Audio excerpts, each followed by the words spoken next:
Oh, I love seeing the chambers full of people. So Yes. it's great on a nice sunny afternoon. It's the Metropolitan Council meeting, May 22nd. Welcome.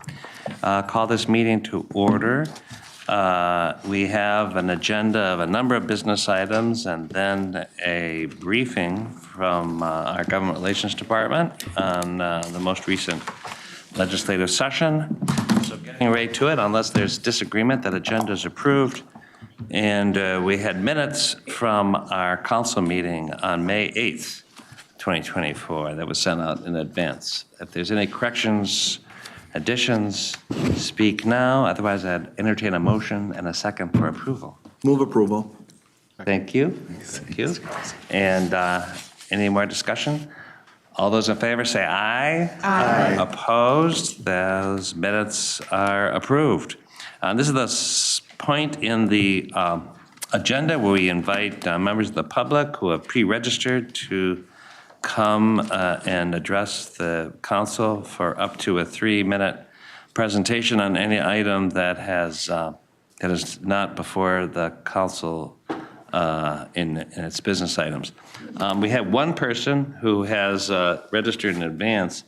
However, I would, if other members who are here want to address the council, we have room for this 10-minute period for a 3-minute presentation if you'd like. But right now, I'd like to call, let's see, it's, Abdi Mohammed Badri from St. Paul is. If I may, Chair Zelli, thank you. We emailed public info that several people would be speaking, so we had the request that Hwee-Jan Kim not go first, so I will be speaking on behalf of Representative Brian Karan, if that would be all right, if we could start off with that. Sure, and how many people went through public information? We didn't seem to have gotten that, so. Oh, that's unfortunate. I have email record of, No, I believe you. 6 times. We have 6 speakers. And does that include Mr. Badri? Yes, yes. Okay, come forward, introduce yourself, and I will start the. Thank you for having me here today, Chair Zelli, council members. My name is Sarah Gong. I'm a researcher in community development. I will be reading remarks on behalf of Representative Brian Karan, State Representative for Minnesota House 36B. They were unable to be here today, so I will be presenting on their behalf. Thank you so much for the opportunity to share a few words with you tonight.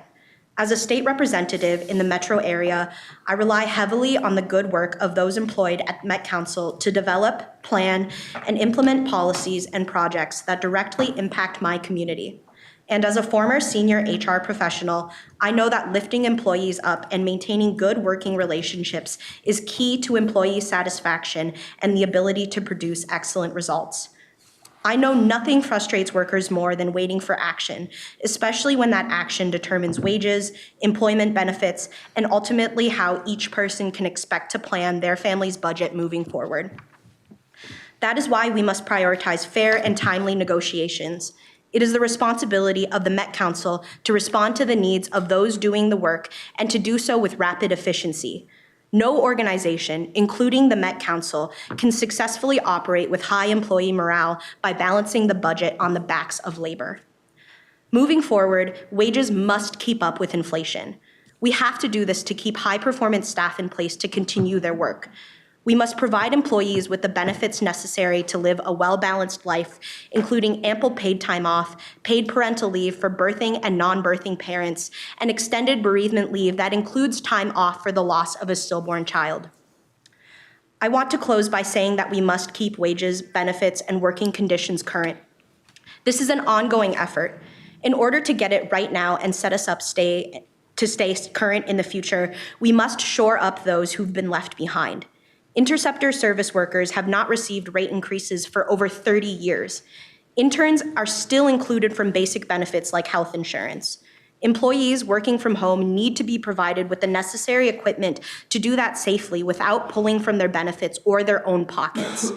And outdated pay systems like the performance zone put long-term employees doing great work in a position to lose wage momentum, decrease morale, and are counterintuitive to promoting workplace longevity. When we know better, we do better. We very much know better, and the time to do better is now. I have confidence in the Met Council to take labor concerns seriously and look forward to seeing many positive improvements to come. Thank you. Breon Karan. Thank you. Thank you. And we do have several other speakers slated up to speak. So thank you, Sure. Chair Zelli, and the rest of the council members. Well, then I'll invite our next speaker.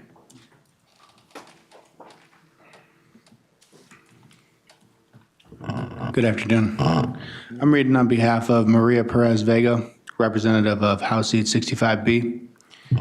And I'm sorry, what is your name? Rajan Nair. Okay. As the representative of this great District 65B, I am honored to stand before you all today as a proud supporter of unions. I believe that supporting employee contracts also means supporting union organizing, which is why the Met Council cannot balance their budget on the backs of labor.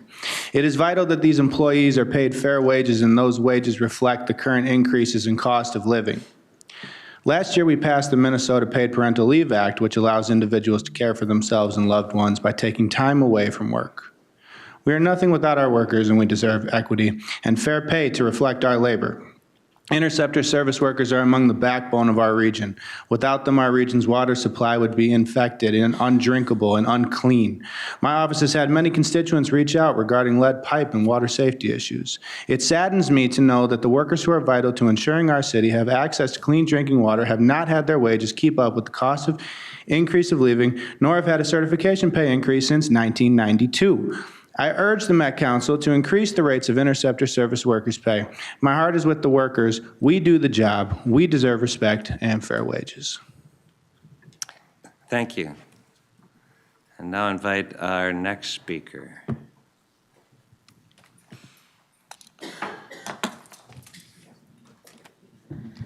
Hello, everyone. My name is Isabel Rolfus. I use she, her pronouns, and I'm here in support of our friends at AFME 668.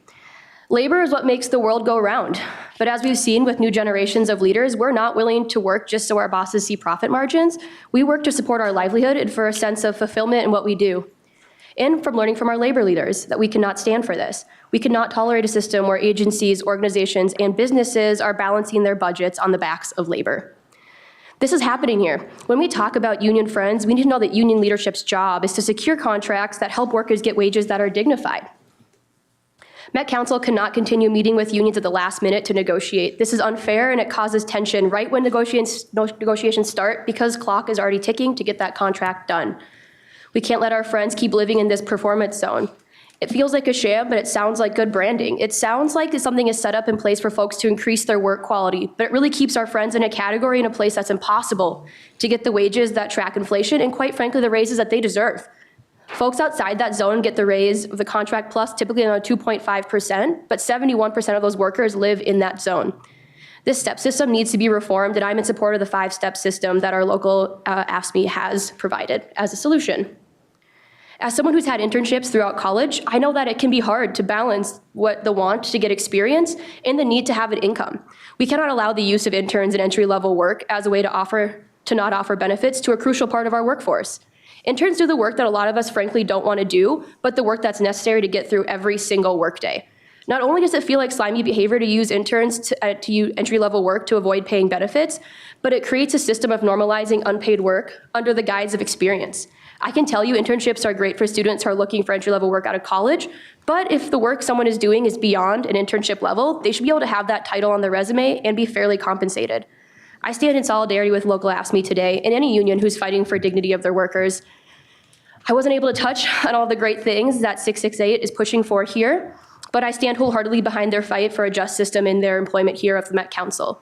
Labor built the Minnesota of yesterday, the Minnesota of today, and they'll be building our Minnesota of tomorrow. We need to start appreciating the historical significance of labor in our state and thank them, not give back by giving them weird negotiating tactics that are hard to get through and low wages. I'm here with all of you today to ensure that that doesn't happen. Please stand with me and our friends at AFSCME 668 in support. Thank you. Now the next speaker. Hi, Chair Zelli, members of the council. My name is Katie Jones. I'm an engineer and a climate advocate running for Minnesota House in 61A. I'm here as a concerned community member using my voice to support hardworking Minnesotans representing AFSCME 668. Their members are your employees and whose work makes Met Council run. The Met Council cannot balance its budget on the backs of labor. I urge you to come to the table in good faith to negotiate a fair contract that includes the wages and benefits employees in this unit deserve. AFSCME 668 members are the backbone of essential Metro services. There are Minnesotans who maintain our clean water quality and supply, treat our wastewater, oversee administrative operations and technology. They include transit and planning specialists, equity and community development staff, and interceptor service workers. All play critical roles in supporting our region's infrastructure. As I understand, members are asking for fair paid leave policies, expanded bereavement leave, compensation for interns, among many other demands. In my direct experience working with Met Council, I've seen staff turnover. Providing competitive compensation and benefits will retain critical talent who support our Metro. Met Council members, these are reasonable asks, and I urge you to negotiate in good faith and support these members' requests with more just wages and benefits. Thank you very much. Thanks, Katie. Good to see you here. Next speaker.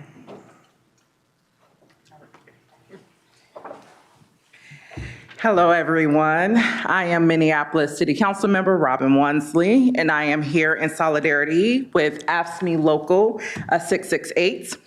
This year, the city of Minneapolis had to reckon with our own longstanding underappreciation of our very own city workers.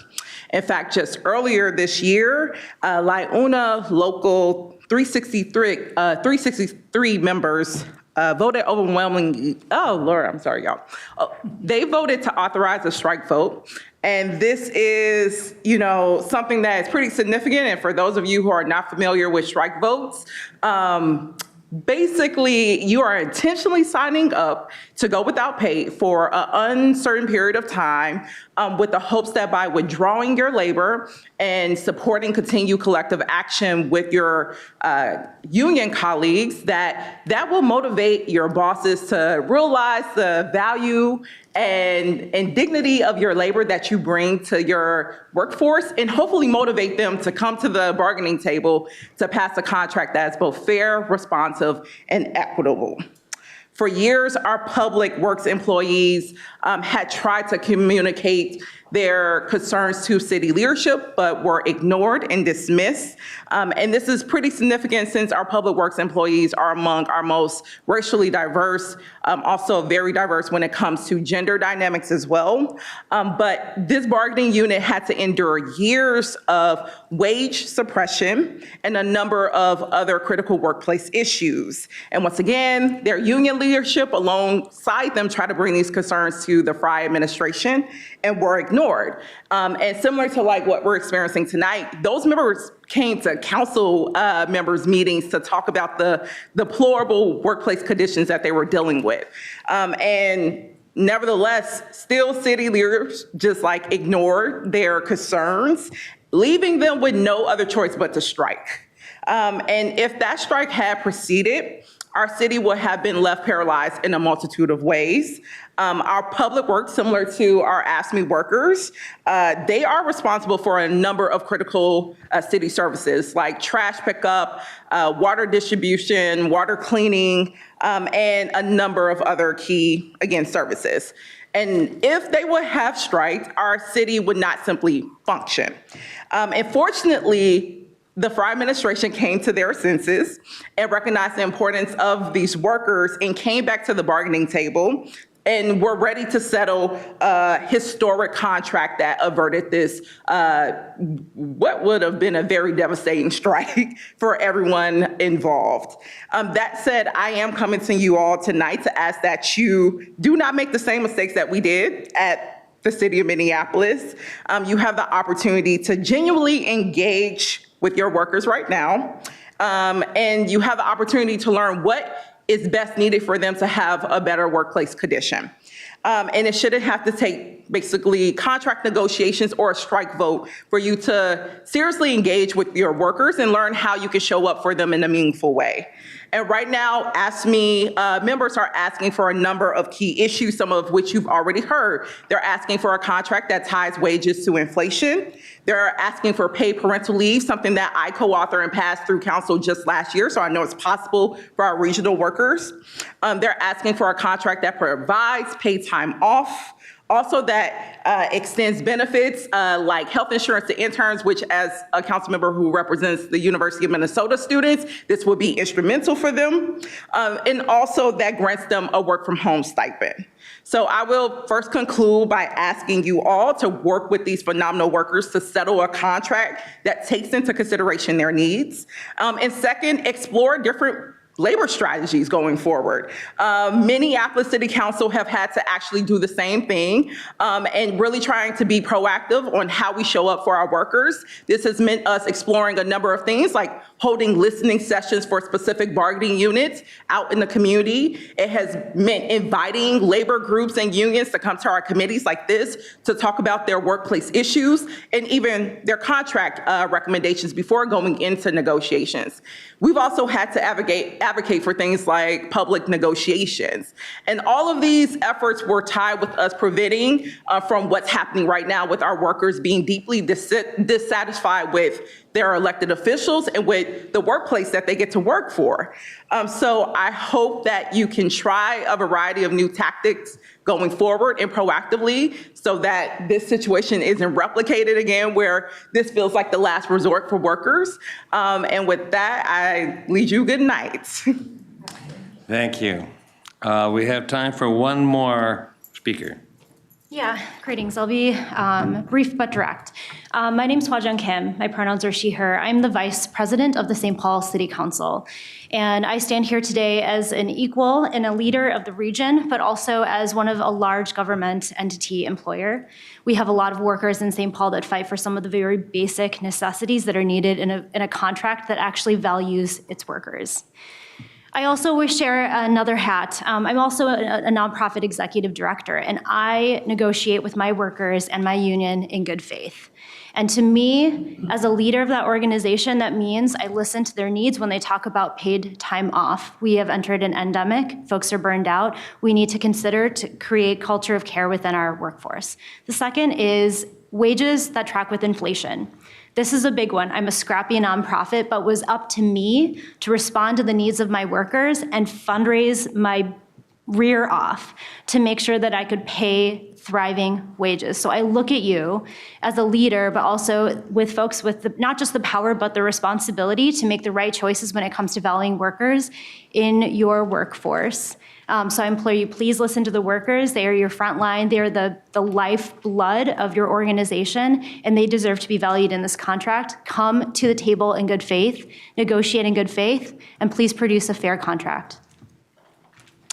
Thank you, and thanks to all those that have presented.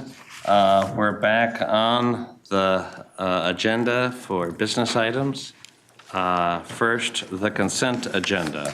So if there's any discussion or questions, I would entertain a motion and a second to approve the consent agenda. So moved. Second. All right, any discussion? All those in favor say aye. Aye. Opposed? All right, the consent agenda is approved.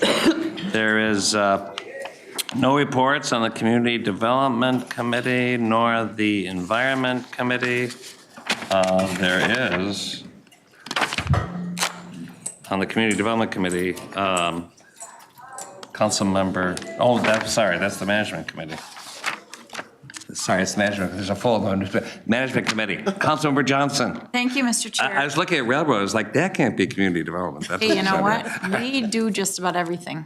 Yeah, you do. Yeah, little Management bits and committee. pieces of it, you know? So this is an item I'm pleased to bring forward today.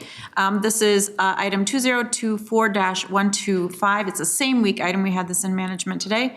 its railroad liability insurance for North Star operations. Again, this is business item 20241, 2024125, which seeks council authorization to renew its railroad liability insurance, which would be effective on June 1st of this year until June 1st of 2025 for North Star commuter rail operations in an amount not to exceed $2,550,000. In its joint use agreement with Burlington Northern Railway, the council is required to maintain insurance, which is to provide coverage of $323 million per occurrence. The insurance provides coverage for the council, Burlington Northern, and other stakeholders. Working with this insurance broker, the council evaluates quotes from several different insurance companies, looking not only at the price, but also the coverage. Based on this analysis, it was determined that the insurance program led by AXA XL, was most advantageous to the council. So with that, Mr. Chair, I move that the Metropolitan Council authorize the renewal of its railroad liability insurance effective June 1st, 2024 to June 1st, 2025 for the North Star commuter rail operations in an amount not to exceed $2,550,000 in accordance with the staff report on this item. Great, thank you. Is there a second? Second. Thank you. Any discussion? Questions? Hearing none. All those in favor say aye. Aye. Aye, opposed. That motion carried. On to the Transportation Committee. Councilmember Barber. Thank you, Mr. Chair, council members. Business item number 2024-87 is regarding the approval of a City of Minneapolis Transit Advantages Master Funding Agreement. This business item will allow for easier exchange of funds between the City of Minneapolis and Metro Transit to implement transit advantage projects. In addition, the agreement will outline cost-sharing splits that largely formalize existing responsibilities between the agencies. Transit advantages projects include, but are not limited to, red painted bus lanes, transit signal priority, and signage or striping changes. The project team will ensure that future projects consider augmenting typical bus lane signage and striping with additional notification signs in advance of the bus lane. Finally, the project team will coordinate with roadway authorities on strong public engagement with residents, local businesses, and other key stakeholders for bus lane projects. Therefore, Mr. Chair, I move that the Metropolitan Council authorize the regional administrator to execute a master funding agreement with the City of Minneapolis to facilitate cost sharing between agencies on transit advantage projects. Thank you. Is there a second? Second. Second. Any questions, discussion? All right, all those in favor say aye. Aye. Aye, opposed? That motion carried. Councilmember Barber. Thank you, Mr. Chair, council members. Business item number 2024-105 is for an extension of time change order to the Aldridge Parsons joint venture contract. Aldridge Parsons, a joint venture, or APJV, is a systems construction contractor for the Metro Green Line Extension project. APJV required an extension of time to its contract to complete work due to delays to the civil construction.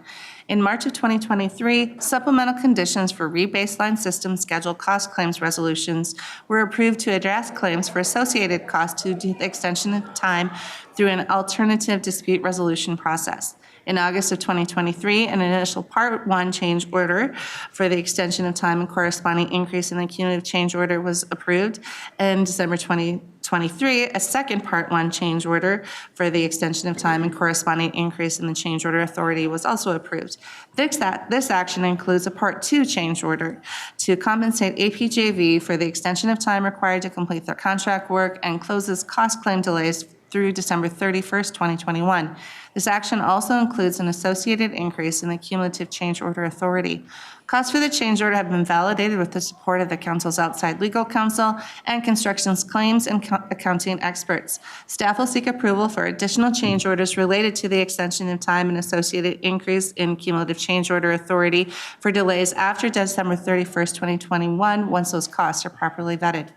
Therefore, Mr. Chair, I move that the council authorize the regional administrator to negotiate and execute a Part 2 change order for contract 17P000 with Aldridge Parsons, a joint venture, APJV, in an amount not to exceed $43,350,177 for claims resolution costs associated with an extension of time to the contract, and authorize an additional 14.6% or $28.5 million to the current 28% which is 54.4 million, cumulative change order authority for contract 17P000 with APJV, resulting in a cumulative change order authority of 42.6 or 82.8 million, and a balance of total cumulative change order authority after the execution of the Part 2 change order of 10% or 19.4 million.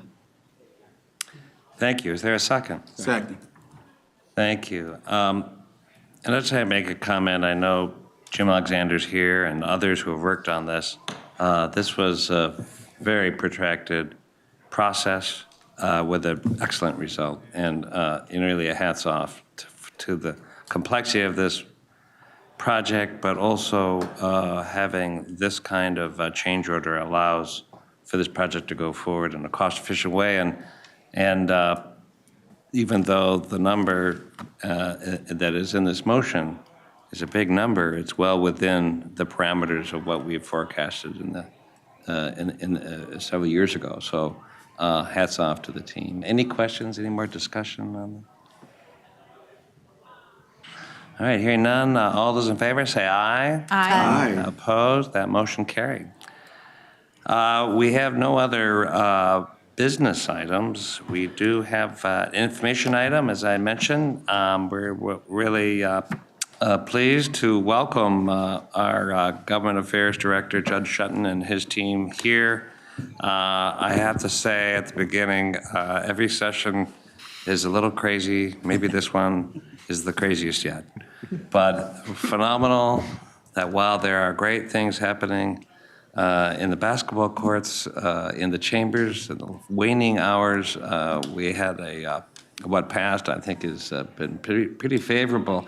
And that doesn't just happen without the dedication and the expertise of our staff. And before Judd speaks, we've seen this before, but I've known Judd for about 12 years watching his work. It's really quite phenomenal. We are so well represented, not just in formal proceedings, but really a lot of informal proceedings. So it really helps as when he has the support of tremendous staff on a moment's notice at all hours of the day and weekend, to know that we really have an A-team. So welcome, Judd. And I know you're not to get into every little detail, but it's great to get an overview. Great. Well, thank you, Mr. Chair, and I appreciate the kind words. But what you said is, that I'm able to do this with the support of others, and that is absolutely true. I know there are many of our staff who get the dreaded, "You got a minute for a call?" question mark. I'm surprised. I even saw at one point Nick Thompson had his notifications turned off, and he still called me back, which I appreciate. But that was probably about 11 o'clock on last Thursday or Friday night, whenever that was, and had to review some language and make sure we get it right, and we did. And so all of that is helpful. But before I begin this, there are a lot of people that I want to make sure that the council and the council members understand and appreciate how much effort that they put into this as well. And I know I'm going to miss some people, but Nick, I spent a lot of time with Nick here this last session. Katie Roth deserves many stars behind her name. Talked to her an awful lot. She spent a lot of time with Hannah and I at the Capitol, making sure people understood what certain terms meant, what projects look like, not on capital investment and bonding requests, but also related to initiatives that were brought forward. Lisa Barajas. Lisa spends a lot of time with us reviewing language, being in the room to be able to translate whatever in the world they're talking about. These things are complicated, and Lisa has the very deft ability to be able to explain this very quickly and understand how that impacts the council. Ed Petrie. Ed was one of the people that were getting calls from me at odd hours on things that I'm sure he didn't want to talk about, but he did. Ned Smith as well. Kyle Colvin in Environmental Services. Ryan, our regional administrator, spent a ton of time helping us navigate the waters. The chair as well, but Charles Carlson as well. As people know that we spent some time talking about Metro Mobility, a lot of time talking about Metro Mobility. I want to make sure to mention Leslie. Leslie is an old, veteran of government affairs, moved on to bigger and better things, but she still is always paying attention and is very, very good about getting back to me and making sure that we understand how particular initiatives or provisions and bills will affect us. God, I can't even read my own writing here. Stuart McMullen as well in our finance division. Stuart is our budget director, and we spent time looking at budgets, and there were a couple bills related to how the council talks about forecasting Metro Mobility. Minor stuff, but things that we needed to get straightened out. But the most important person to recognize is Hannah, and Hannah has done an excellent job. I know that she communicates with our council members regularly with our legislative updates, but I depend on her significantly. I know our staff depend on her to be able to navigate what things mean, how they work, bill tracking process, and then our bill tracking process table that goes out, but also understanding what's going on as far as bill reviews and all of that goes into the work that we do. And so I just want to make sure that those folks in particular, all the divisions really, really help out a ton. Legal helps out a ton. Dave Tyson as well is here to be able to do this. So I appreciate your comments, but the fact is, Mr. Chair, is that this has a lot more to do with them. I love the legislative process. I love getting into it, understanding how all of this works, how it's going to relate to the council. But I can only do that if I understand exactly how it works. And I have a lot of teammates that are able to make sure that that happens. So with that, I'm going to try to go through this. There's more in here than I wanted to share, but you're going to get a great looking legislative wrap up soon that will go into all the detail and we can answer other questions. But this was kind of the bonding year that wasn't a bonding year, but we did pass the big budget last session. And so this year we were going to come in with a few bonding requests and then also just trying to navigate our way through whatever the legislature had in store. We did not have, or the administration did not have a major policy approach this year, and that we were going to save many of those items for next year. So we just did not have a ton of policy items that move forward, but I guarantee you we'll be looking at those again next year. But the legislature had ideas of things that they wanted to do. We spent a ton of time talking about zero emission buses. Leslie, Brian Funk, Jillian, the folks over at Metro Transit, along with Charles and the folks over at MTS were able to help us explain to the legislature that, mandating the transition to zero emission bus is difficult. We are supportive of this transition. We have a plan. And what ended up happening is that we are going to, as part of our planning that we do already, we're going to update that every 3 years instead of every 5 years. And then we're also going to be able to give a better idea of what it would cost to actually electrify the system versus it being mandated, because there are many reasons not to do that as well, and that we are kind of learning this as this technology is still kind of a sun-rising technology. And so I think we landed in a very, very good place with the legislature on that. Senator McEwen was very strong advocate for this in the Senate, and so is Fu Lee, Chair Lee, the bonding chair, has been very helpful in understanding in this technology and wants us to make sure that we're leaning forward with them. And I think that we ultimately landed on a good place with their initiative. We spent a lot of time this last session talking about ABRT scoping and who is going to pay for what elements of the overall project scope. We ended up working with both Nick and Katie Roth on this a ton. We ended up making sure that the council in the portion of the transitway, it was a responsibility of the council, and then the adjacent intersections, we'd be working with the local road authority to make sure that those were taken care of. Also, the transit signal priority piece of this is a project cost along with the red paint. I know Councilmember Barber was just talking about this in the business item a little bit ago. So all that got ironed out. way more than you want to know, but if you are interested, we can talk about it some other time. But we spent a ton of time talking about this. Metro mobility forecasting is part of the state budget process. This was a technical item, but it still required legislation to include it. This means that beginning in fiscal year 26, I think everybody's aware of this, is that Metro Mobility becomes a forecasted program of the state and does not come out of the council's budgets. And this was a big deal. If there ever was a parade to be thrown for something, it would be for this, because it is a big, big deal. Happened 2 years ago, but now they're just trying to catch up on how the state begins to look at the financial cost of this. There was a lot of discussion related to the potential of having MnDOT become the responsible authority for the Blue Line light rail projects. That ultimately did not happen. We were able to work with the legislature in order to make sure that we're adding or formalizing and adding additional MnDOT expertise into the program, something that we are perfectly fine with, and I think that we landed in a very, very good space on this. I know there were some concerns from Commissioner Daubenberger through this process about what it looks like. I think there were some concerns on our part related to what it would look like if we had to stop and transfer these responsibilities. The fact is, I think we landed in a place where we're able to work with our partner at MnDOT and deliver the best project for the region moving forward. Once upon a time, this legislation included the potential transfer of BRT projects, which would have impacted the Purple Line. That did not happen. The Purple Line is moving on just the same way it was previously.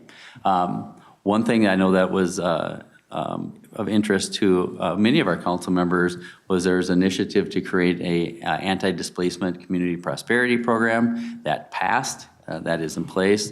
There's $10 million that was awarded through the council to create funding for this new program that came out of a $50 million appropriation that was provided to the Blue Line last year. And so they took 10 million of that and moved it over to create this grant program through the community displacement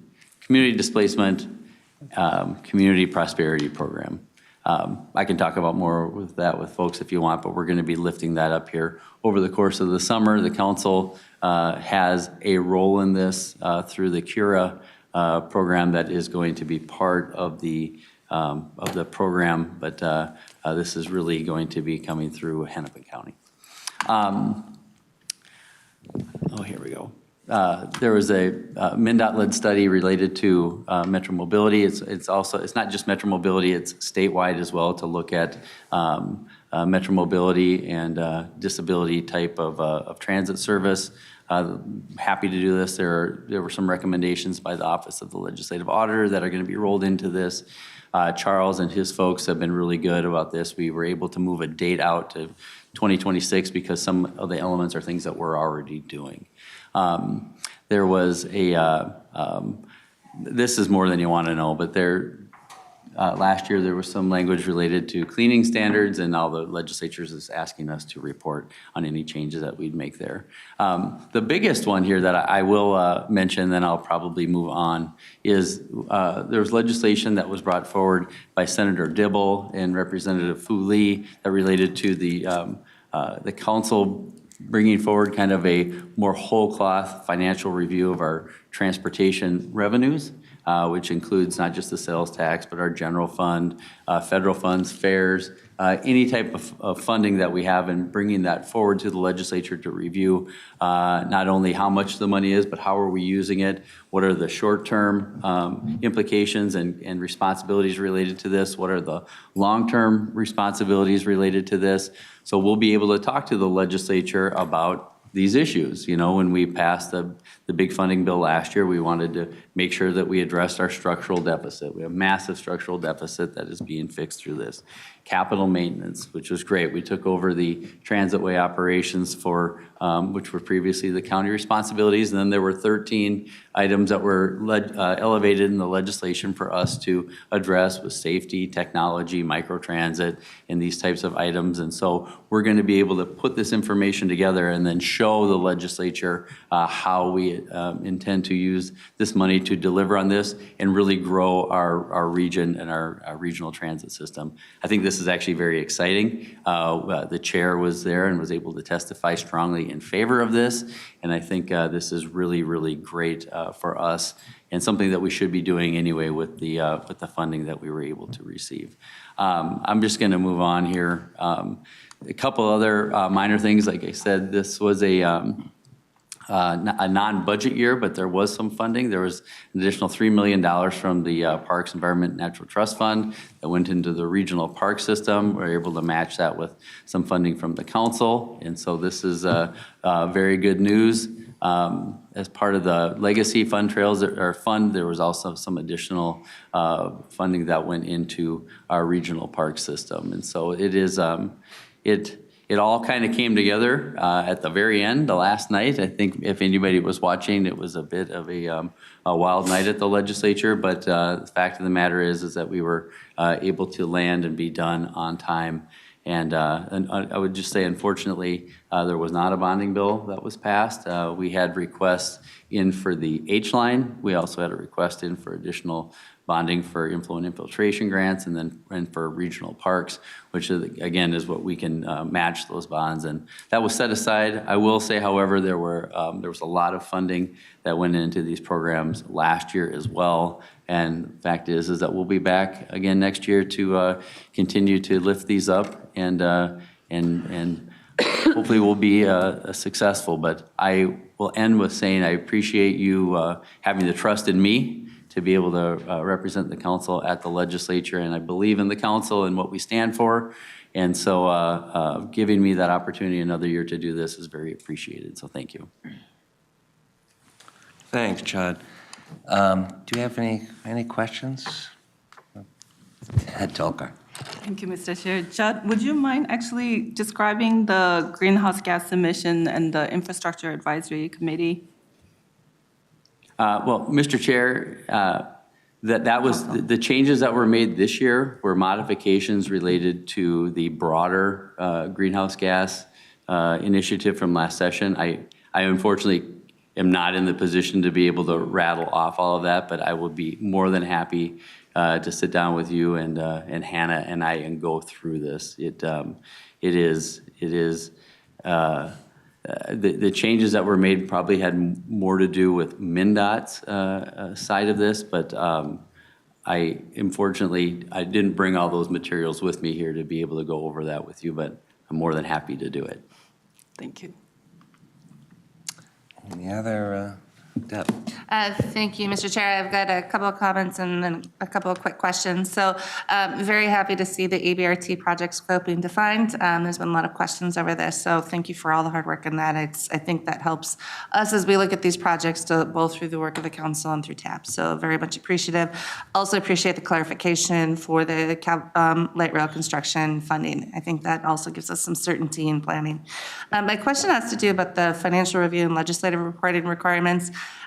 We have multiple of these reports in different shapes and forms. Is this another report, or is it take some of those other reports and center it, or do we still have to do all the others and then this one too? Mr. Chair, this is another report. In fact, there are two that are part of this. The first report is due January 15th of the upcoming year, and that is asking the council to be able to provide the information about how we are anticipating on spending this money. And whole cloth, not just the sales tax, but all of it. And then by August 15th of the following year, or later in that year, we're asked to provide additional information related to our actually audited budget from the year before, so we can explain to the legislature what we had budgeted, what we had expected, and then what we ended up with as actuals. And so they can look at it that way. There are a number of reports. Some of those relate to all kinds of different facets of things. I think that if we ever get in a position where we can come back with a unsession like we did under Governor Dayton back in 2014, where it was, and maybe clean up some of this, some of these things we could. But I would also say that the legislature did change some dates in reporting related to us and to the suburban providers related to asking us to tell them what we have in reserves. I know that there's language in there that asks the counties now to talk about how they are spending their sales tax. That was part of what was provided in the legislature previously as well. So there is a lot of reporting, but the fact is that there is a lot of new money that has gone into the regional transit system and transportation system. And so I think that there's a lot of reasons why the legislature is interested in wanting to hear this. Yeah, thank you. Can I follow up? So last two have to do, so thank you. Do we have a role in the Minnesota, the Advisory Council on Infrastructure? Yes, and Mr. Chair, we do, and that's a good question. That is a new initiative that was brought forward by Representative Aaron Cagle. That is an initiative where it's a non-regulatory kind of council, but it is the chair or his designee are added as a kind of a non-voting member to that board, where the idea is to get a better handle on what the state's infrastructure, where it is, and what is needed into the future, and then also looking at what opportunities we have in order to seek funding in order to address that. So this was really an initiative of Representative Aaron Cagle, and we're on there kind of as a state agency, state kind of public corporation / political subdivision / whatever you want to call us, but entity that has a lot of infrastructure. And so I think that having us on there as a member makes a lot of sense, but it is new. Perfect. A final question, if I may. That is just the question on the transportation for agriculture. Well, same thing, kind of what's our role with that? As a district that has a lot of ag land in it, and I'm sure Councilmember Wolf would ask the question if I didn't, so. Yes, that's a really good question, and I'm just trying to, what the State Agricultural Society-led transportation planning really gets down to the state fair and the service related to the Minnesota State Fair. There was a lot of discussion last summer related to State Fair service. I will be honest, many of those issues had to do with State Fair contracted service and not contracted, or not Metropolitan Council, Metro Transit type service. And so there was an initiative between Representative Rick Hansen, Representative Hornstein, and then Senator Dibble to look at making sure that there was a plan. And the fact is that we do have a plan. And so there was a conversation about having the Metropolitan Council lead this, and we said, we're happy to participate, we're happy to give you our expertise in this area, but it is not the place for the council to be leading the State Fair's transportation study, because there's pedestrian, there is transit, there is parking for people who want to drive there, and so there's a much bigger aspect to that. So this is really looking at the State Fair service. Brian Funk got to spend a lot of time with me talking about this and talking to the State Fair people. I think Brian is here. I know he loved that conversation, so that was great, but that's what that was all about. And the fact is that, we're seeing a rebound, and things I think should be working better for the fair. We always do a great job.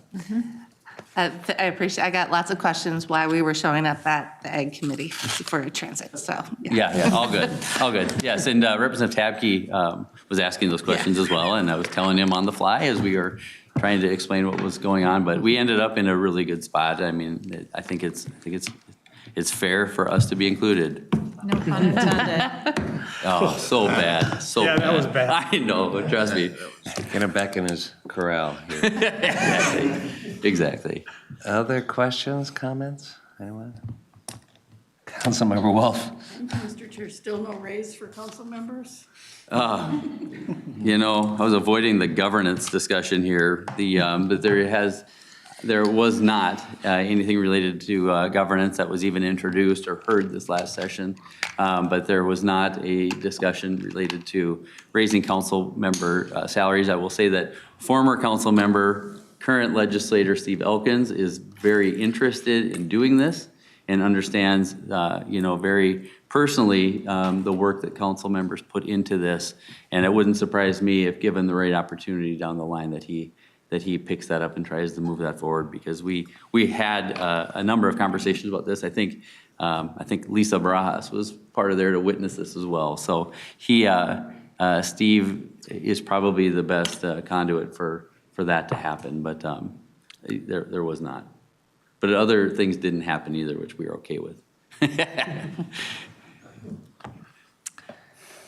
All right. Well, Judd, again, thank you. I know we're going to look forward to the deeper, detailed report, which you're going to be providing us. And Hannah, thank you, too, for all those timely communications. Great, thank you. That concludes our meeting, unless Regional Administrator, do you have any? I got one good news thing, Mr. Chair. All right, well, I want to hear it. Ramsey County Parks, along with Met Council Parks, was the 2024 recipient of the National Recreation and Park Association Innovation and Equity Award for the work that we did on signage across our community. I should get the whole, let me pull up the whole email. This is a big deal. This is the only award given across, I'm going to freewheel here because this isn't loading. It's the only award given across the country in this category on an annual basis. So this is not a small award, and it shows both the regional leadership and the local partnership. It shows the ability to connect with local residents to be a part of building the future that we talk about in a way that we've talked about this project multiple times before, and it's reverberated across our organization, our community. I can tell you Ramsey County as well. And it's something from which hopefully momentum can be built across our entire park system and move from one community to other places. But it's clearly been taken note in many other places as well. And so to our entire team who's worked on this, to the Ramsey County team who worked on it, Commissioner Carter in both roles and being a part of that all the way through as well. Congratulations. It's a real big deal. Real big deal. And that's mine. That's wonderful. And our Chief Counsel. Yes, Mr. Chair, council members, I was holding my breath a little bit when Judd was doing his thank yous, when he said, and mostly Hannah, which I agree with. I think we really need to recognize Dave Tyson and the work he's done with respect to the council's legislation for over 3 decades. He has drafted it, he has reviewed it, he has analyzed it. He's made suggestions to improve the legislation that affects us and affects our community partners. And I think I didn't want to let this meeting go without saying that and without recognizing him. And I know he's not happy with me about that. But Dave's role is so very critical and important. And I really just wanted to recognize that. So thank you and go Wolves. Yeah, to him and the whole team. And Dave, in addition to the Wolves, that sentiment is shared by the full council, and really appreciate those decades of work. With that, there is a basketball game tonight, so with no other business before the council, have a good evening, and this meeting's adjourned. We'll see you next week.